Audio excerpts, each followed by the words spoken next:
Okay, so here is the unexpected part 2 for homestead portability, so you can finish learning everything you need to know about this sort of complicated topic. Thanks for sticking around. There are a few rules to remember. First, homestead exemption and homestead portability need to be filed for by March 1st in order to claim that exemption for that calendar year. Now, you only have to apply once, and it will continue as long as you own the home. You don't have to apply every year, but it does need to be done by March 1st of the first year you're in the home so that you can claim your exemptions for that year. Also, you have 3 years to claim this tax benefit.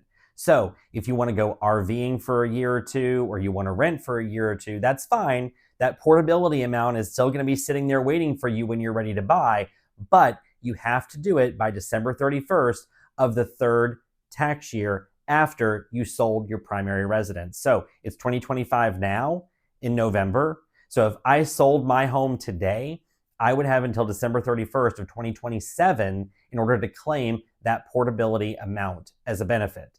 If you don't do it by then, it's gone. And last, both homes have to be in Florida. You have to sell a primary residence in Florida and buy another one in Florida. This does not transfer out of state. So if you're moving, this is something you absolutely need to know about. When I moved from Tallahassee 10 years ago and sold my primary residence there and then bought a new one here in St. John's, no one told me about this. Not my agent, not the title company. And I was a teacher then, so I didn't know anything about real estate. Only years later did I learn that I lost out on all that money I could have brought over with me.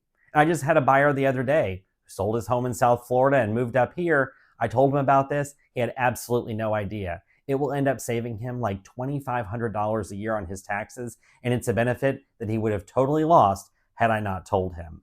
So you need to file the DR 501T form with your property appraiser. Be sure you ask for homestead portability, because a lot of times they're not just going to give it to you out of the goodness of their heart. Ask for it. By March 1st, file for homestead portability and your homestead exemption. It will save you a ton of money.